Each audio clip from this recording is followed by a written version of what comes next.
en tant que représentant de la SPLF, du secrétariat général des relations internationales. Donc, je suis très content d'être parmi vous et je pense que la SPLF est aussi très contente de l'activité telle qu'elle est en train de se passer.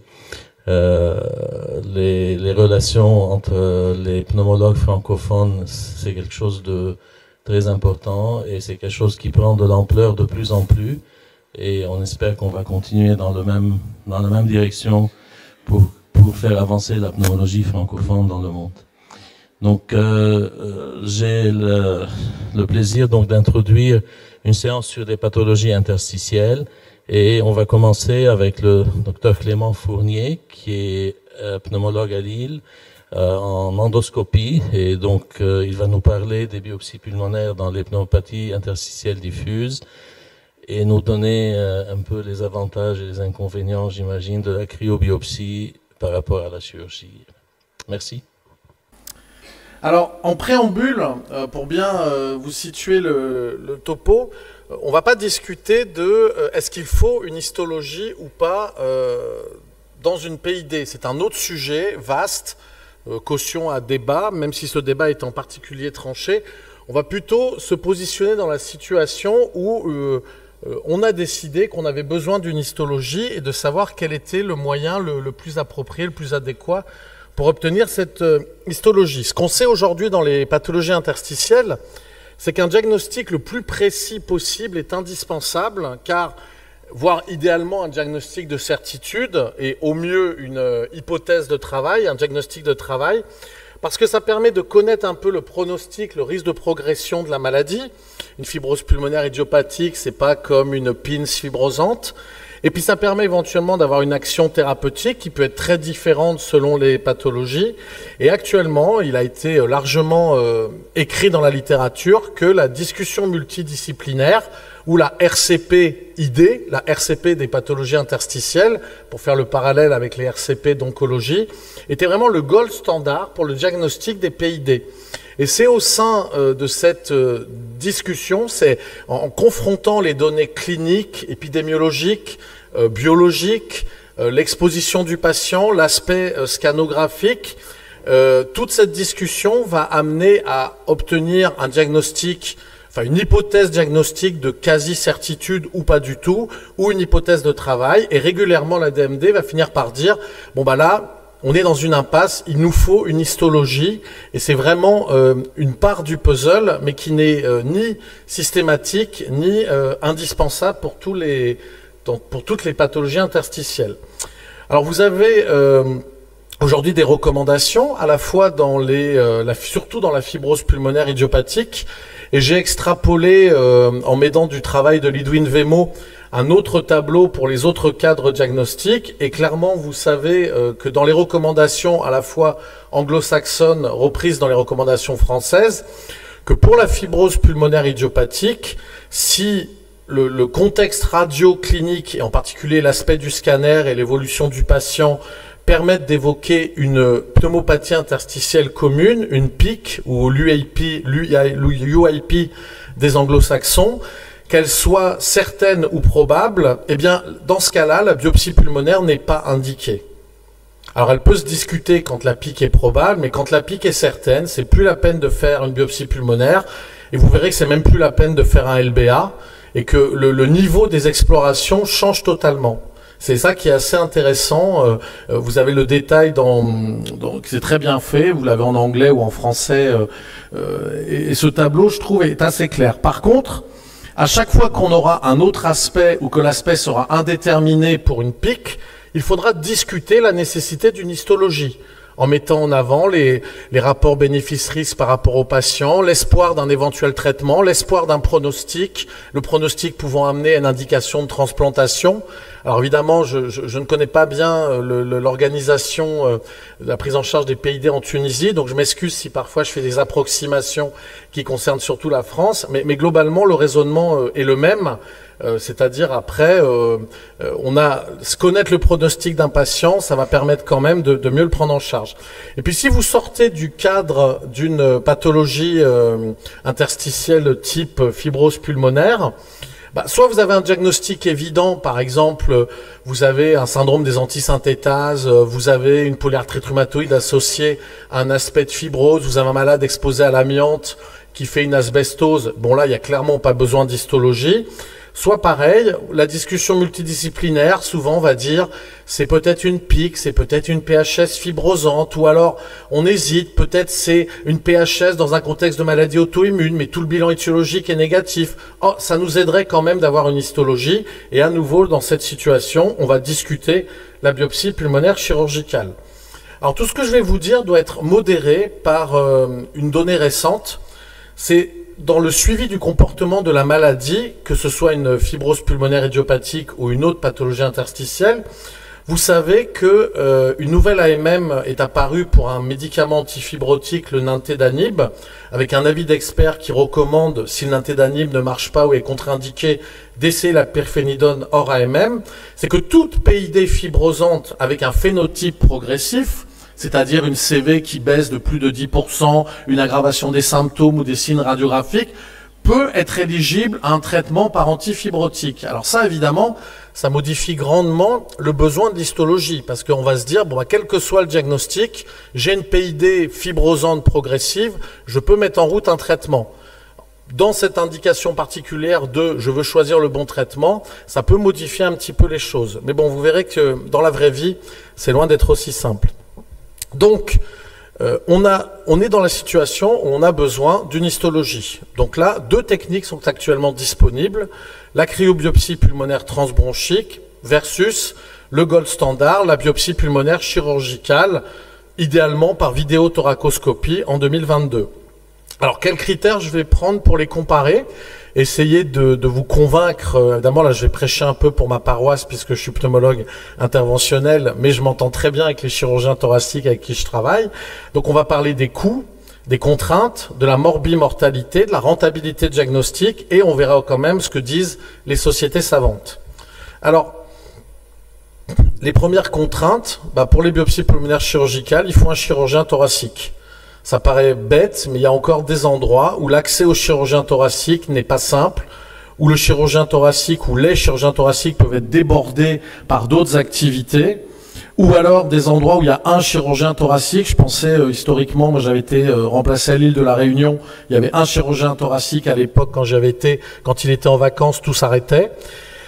Bon, si vous avez un chirurgien, la biopsie pulmonaire, vidéothoracoscopie, sous-âgé, 2 lobes différents, et vous avez les coûts d'utilisation de la colonne, des consommables, qui est très variable selon les centres et les organisations.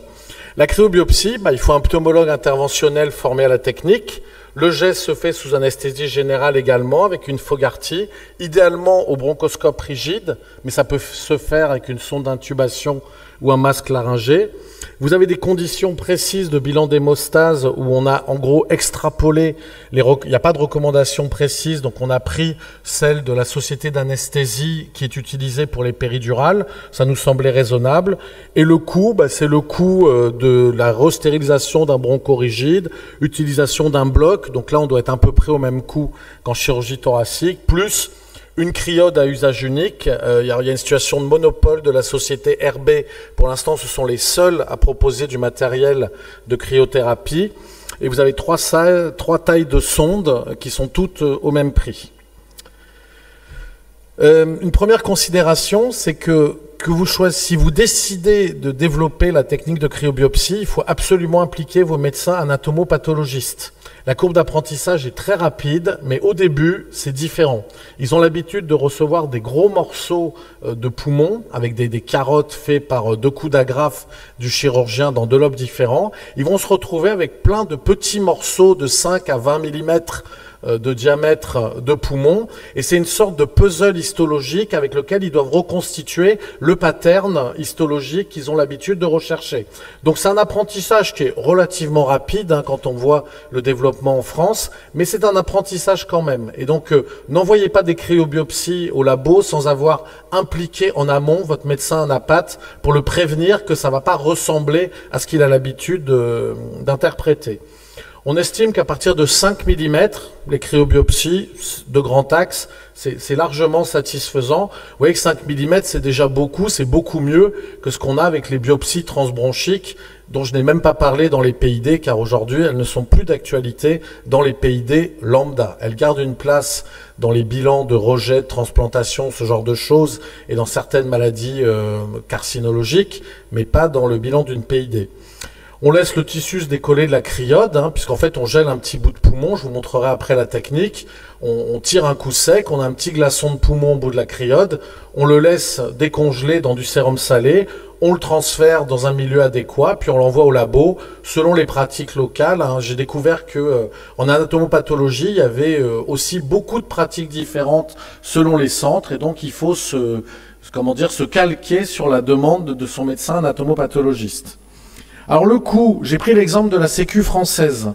Un cancer hospitalisé 3 à 20 jours, on est encore dans les bornes hautes et basses, la Sécu française va le rémunérer 2270 €, c'est pour avoir une échelle. Une cryobiopsie hospitalisée, alors ça c'est ce que paye la Sécu, quel que soit le nombre de jours d'hospite. Hospitalisée 2 nuits à plus longtemps s'il y a des complications, bah c'est à peu près 1500 €. Si le malade est un peu plus morbide, c'est 3700 €. Vous comparez à la thoracoscopie chirurgicale, on est nettement moins cher. C'est quand même intéressant parce que quand on nous dit qu'aux États-Unis, la médecine, pour arriver à peu près au même résultat qu'en Europe, coûte 5 à 10 fois plus cher, vous comprenez, si vous multipliez ces chiffres par 5 à 10, pourquoi les Américains s'intéressent beaucoup à la cryobiopsie pour les pathologies interstitielles. Les coûts sont diminués à peu près de 3 fois moins, mais 3 fois moins sur 40 000 €, c'est plus intéressant que sur 4 000 €. Alors, la durée d'hospitalisation, c'est quand même un critère intéressant à regarder en termes de coûts de santé publique. Il n'y a pas beaucoup d'études qui l'ont donné, donc je reviendrai régulièrement à diverses études sur les cryobiopsies, qui ont comparé cryobiopsie, biopsie pulmonaire, dont on extrait des données souvent annexes. Et dans cette étude rétrospective de Ravalia, qui est l'équipe italienne, qui est dans l'équipe italienne avec Thomas Setti, qui a beaucoup travaillé sur les cryobiopsies, ils avaient une durée d'hospitalisation d'à peu près 3 jours, 2,6 jours, ça veut dire 3 jours et 2 nuits, versus plutôt 6 jours pour la biopsie pulmonaire chirurgicale. Donc on imagine bien que ça coûte moins cher de garder un malade à l'hôpital 3 jours. Alors après, il y a des malades qui ont une biopsie pulmonaire chirurgicale en ambulatoire. Donc évidemment, tout ça est à moduler aussi en fonction des habitudes de votre centre et de l'équipe de chirurgie thoracique avec laquelle vous travaillez. Alors un deuxième élément sur lequel on va revenir, c'est la morbimortalité. Donc dans la morbidité, c'est essentiellement les exacerbations de pathologies interstitielles et les complications spécifiques, en particulier des cryobiopsies, et la mortalité.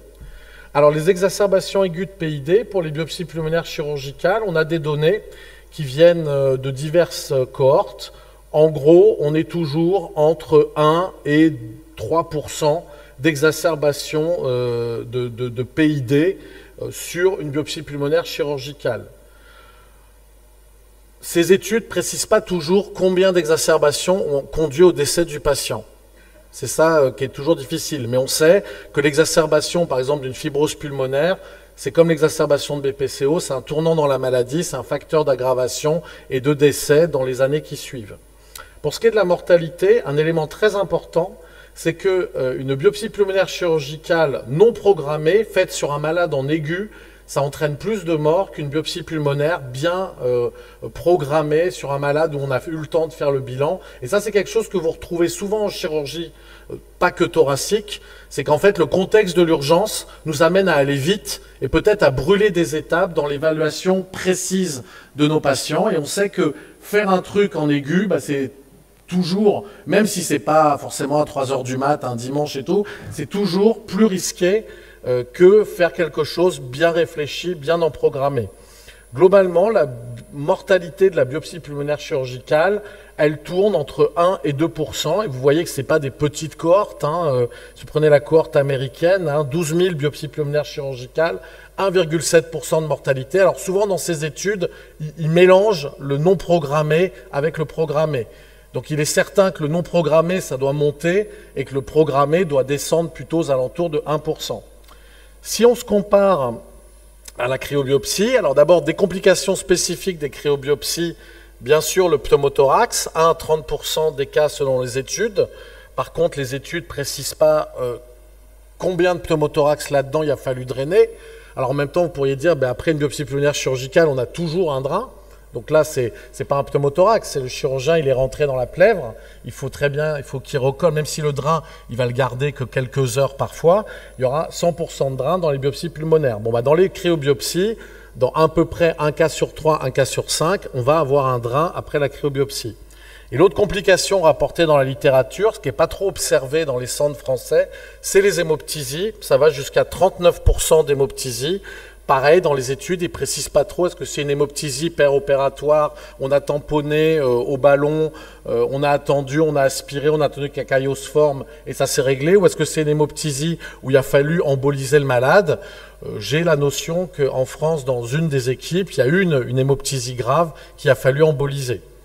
J'ai pas notion d'hémoptysie qu'il ait fallu opérer. Mais bon, c'est deux complications à connaître. Quand on se lance dans les cryobiopsies, il faut en parler aux malades. Vous risquez de faire un pneumothorax et vous risquez de faire une hémoptysie. Ça va amener des traitements complémentaires qui vont prolonger l'hospitalisation. En termes de mortalité, alors on a moins de données parce que la cryobiopsie est moins ancienne que la biopsie pulmonaire. On a une première méta-analyse qui regroupe 11 études, 730 malades, une exacerbation de fibrose, un décès. Ça fait 0,14% d'exacerbation et 0,14% de mortalité. Donc c'est 10 fois moins que la biopsie pulmonaire chirurgicale, qui était certes pas très élevée, 1,5%, mais quand même. Et puis si vous prenez une étude un peu plus solide, avec une évaluation en prospectif et surtout les décès rapportés dans le mois qui suit la cryobiopsie, vous retrouvez 7 décès en intention de traiter, 2 directement imputables aux cryobiopsies, mais 7 décès en intention de traiter sur le volume de vos patients. A priori, de mémoire, il y avait à peu près... c'est marrant parce que ça a sauté dans mon topo, j'ai un trou de mémoire. Normalement, il y avait le nombre de malades, mais c'est genre sur 300 ou 400 patients. Puis la dernière étude, qui est une étude américaine, il trouvait une mortalité à 0,7%. Ce qui est sans doute plus près de la réalité, c'est-à-dire 2 fois moins ou 3 fois moins que la biopsie chirurgicale. Il faut rester modeste, ce n'est pas non plus dénué de risques. La rentabilité diagnostique, donc ça c'est quand même l'élément le plus important, la BPC restant le gold standard. Alors, dans l'étude, la même que tout à l'heure, on avait une rentabilité diagnostique moins bonne pour les cryobiopsies que la biopsie pulmonaire. Je veux dire, il ne faut pas se voiler la face. La cryobiopsie, 82% de rentabilité diagnostique.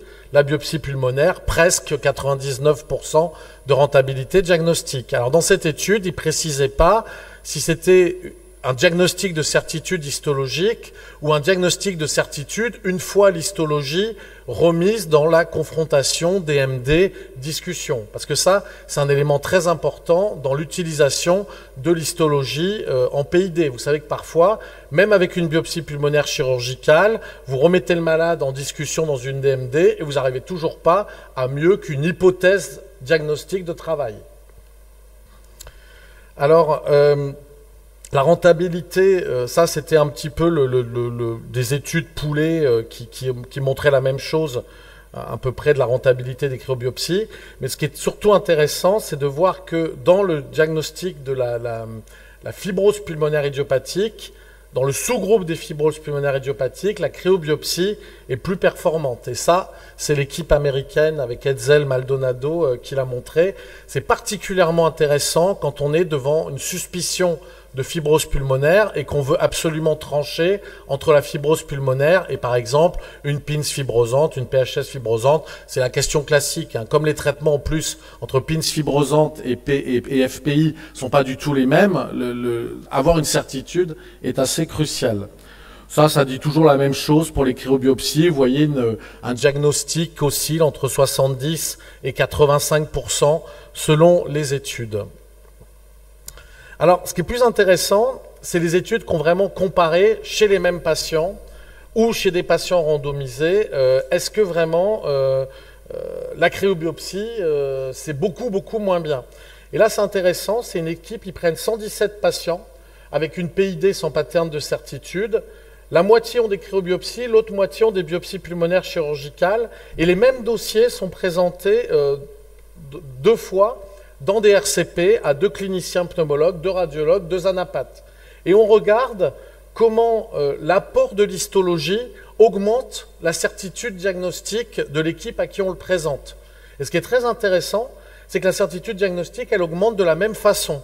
Les gens ne sachant pas si on leur présente l'histologie d'une cryobiopsie ou d'une biopsie pulmonaire chirurgicale. Et la cohérence inter-observateur est la même dans les 2 groupes. Bon, c'est résumé en gros par cette courbe-là, où les petits points, c'est les biopsies pulmonaires, et le trait continu, c'est les cryobiopsies, qui montrent qu'à chaque étape de discussion de la DMD, eh ben, l'apport de l'histologie, en termes d'augmentation de la certitude dans son diagnostic, de la confiance dans son diagnostic, elle est la même, quelle que soit l'origine de l'histologie présentée. Donc ça a été une des premières études qui a commencé à agiter pas mal les choses. Donc c'est Tomasetti, hein, c'est l'équipe italienne qui a vraiment lancé les cryobiopsies sur le devant de la scène. Alors il y a eu cet article très controversé qui a failli faire la peau à la technique. Il y a eu énormément, vous voyez, de réponses à l'éditeur derrière. Étude très critiquée, il n'y a que 21 patients. Ils ont des taux de concordance faibles et inférieurs à la littérature sur les 2 techniques, y compris les biopsies pulmonaires chirurgicales. Ils ont un taux de diagnostic anormalement bas sur les biopsies pulmonaires. Et finalement, ils ont trop tendance à considérer, ce qu'ils regardent là, c'est la concordance histologique entre les biopsies pulmonaires et les cryobiopsies, ce qui est un peu... pas forcément très pertinent. Évidemment que la biopsie pulmonaire, c'est mieux, c'est plus gros, il y a plus de matériel. Je veux dire, ça ne se discute pas. Mais ce n'est pas ça qui nous intéresse. Ce qui nous intéresse, c'est de savoir si, dans un certain nombre de cas, la cryobiopsie permet quand même de faire le diagnostic. Et donc, cette étude, bon, à un moment, c'était la seule qui était sur le devant de la scène. Elle a vraiment failli faire la peau à la technique. Heureusement, est arrivée l'étude de l'équipe australienne, Cold Ice, pour un petit jeu de mots avec les cryobiopsies. Donc là, ils ont fait exactement le gold standard de l'étude qu'il nous fallait. Chaque malade est son propre témoin. Chez les mêmes patients, on fait une biopsie pulmonaire chirurgicale et une cryobiopsie. Chez des gens pour qui on a déjà bien sûr acté qu'on avait besoin d'une histologie. 3 médecins anapathes voient les résultats en aveugle. Ils ne savent pas si on leur montre des lames de cryobiopsie ou de BPC. En même temps, bon, je pense que ce n'est pas très dur à reconnaître. Et on évalue la concordance diagnostique entre les 2 techniques. Les malades étant présentés 2 fois, c'est-à-dire qu'on présente en fait, non pas 65 malades, mais 130, et on regarde si le fait qu'on présente le même malade avec les résultats de la BPC ou avec les résultats de la cryobiopsie change le diagnostic final. Et ce qui est très très intéressant, c'est qu'a priori, vous avez une concordance histologique de 71%. Donc pour 7 patients sur 10, la concordance histologique n'est pas mauvaise, surtout en comparaison de l'étude que je vous ai montrée avant. Et ce qui est intéressant, c'est de regarder sur ce tableau, en gros, là, c'est le résultat des cryobiopsies. Donc vous avez sur les cryobiopsies présentées en DMD, 6 patients qui ne sont pas classifiés, 20 patients qui sont classés mais avec une confiance faible, et 39 avec un diagnostic quasiment définitif. Puis on regarde si c'est concordant avec la biopsie chirurgicale. Et puis finalement, quand c'est concordant, tout va bien. Et c'est là qu'on voit que la majorité des patients sont concordants, 1, 12 et 37. Mais ce qui est intéressant, c'est de regarder les patients, les 15 patients pour lesquels cryobiopsie et biopsie pulmonaire ne sont pas concordantes. Et quand vous regardez ces 15 patients, il n'y a que 7 patients sur les 15 pour qui la biopsie pulmonaire fait mieux que les cryobiopsies. Vous en avez 8 sur les 15 où, oui, ce n'est pas concordant avec la cryobiopsie, mais ce n'est pas mieux en termes d'amélioration du diagnostic. Donc au final, cette étude, elle dit que sur 65 malades, il n'y a que 7 patients qui tirent un bénéfice de la biopsie pulmonaire. Et la conclusion des auteurs, c'est de dire il faut faire les cryobiopsies à l'étape avant la biopsie pulmonaire. Et si on n'a vraiment pas le diagnostic avec les cryobiopsies, il restera à peu près 10 à 12% des patients, 10 à 15%, à qui il faudra proposer une biopsie pulmonaire chirurgicale. Les recommandations des sociétés savantes, je terminerai là-dessus. Vous imaginez bien qu'elles ont évolué en regard de ces résultats.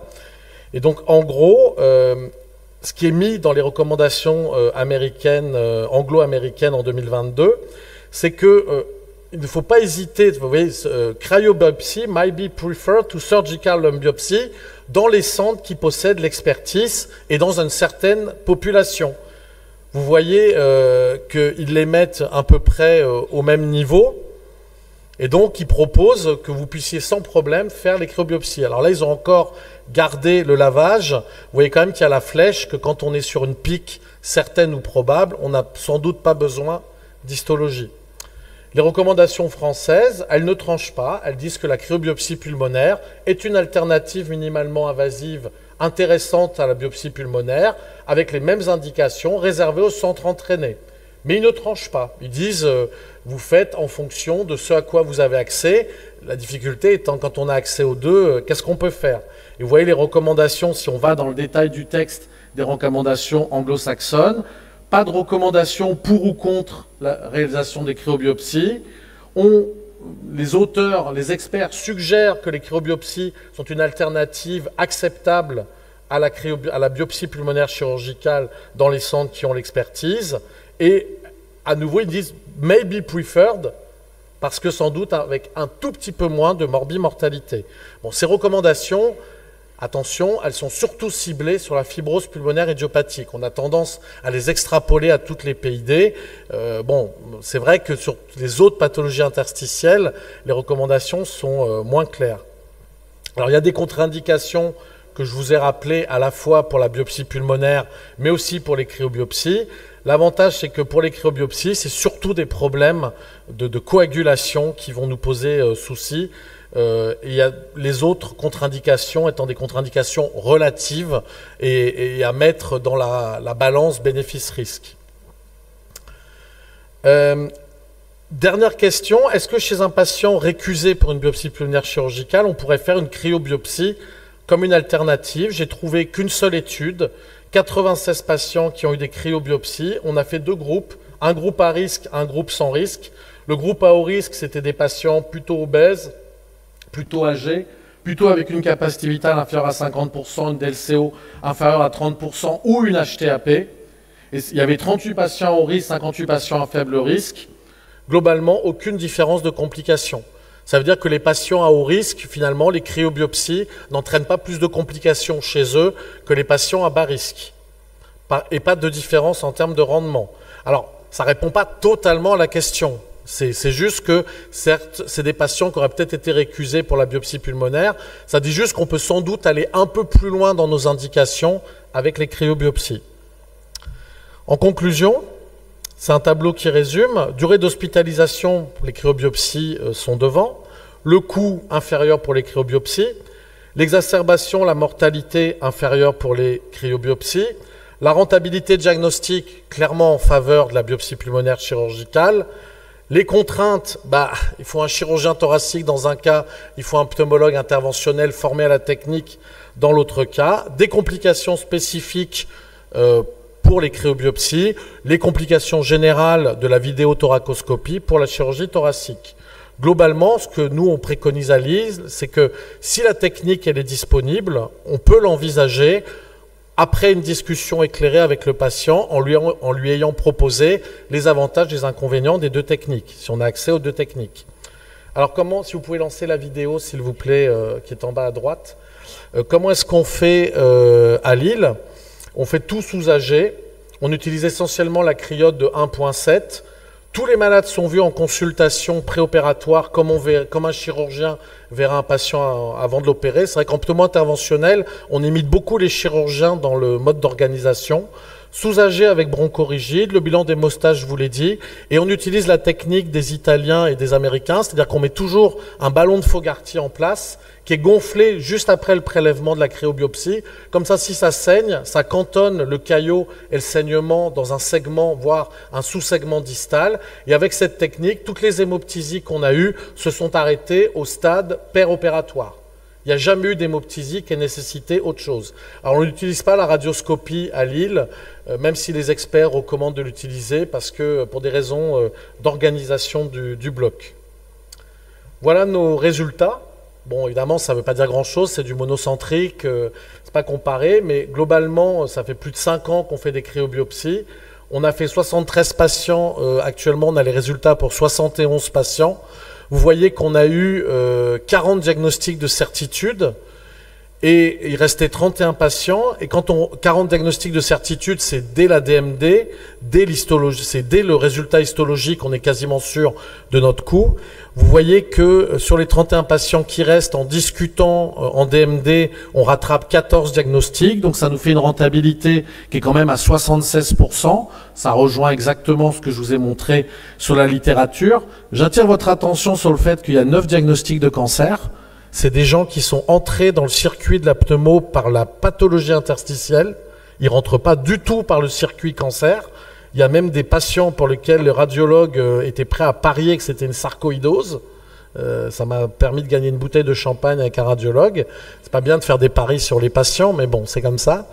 Et en fait, c'est quand même intéressant de voir que on trouve 9 diagnostics de cancer, des malades où si vous vous arrêtez à la DMD, vous allez mettre un antifibrotique. Alors en plus, le nintédanib, il a aussi un petit peu d'efficacité anticancéreuse. Vous allez complètement passer à côté de votre diagnostic.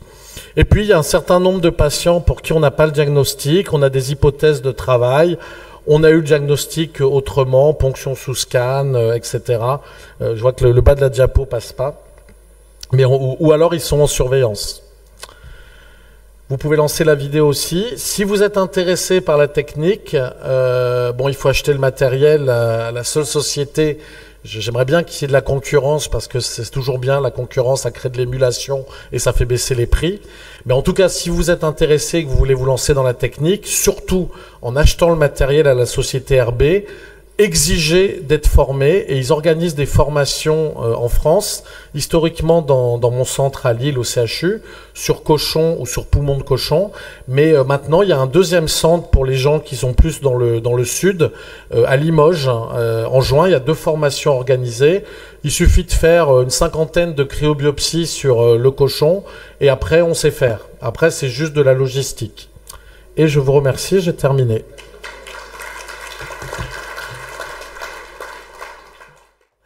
On me pose la question, au Jompi à Marseille, mes collègues, justement, comme il y avait beaucoup de médecins du Maghreb et notamment des Algériens, ça marche. On fait avec un poumon de mouton.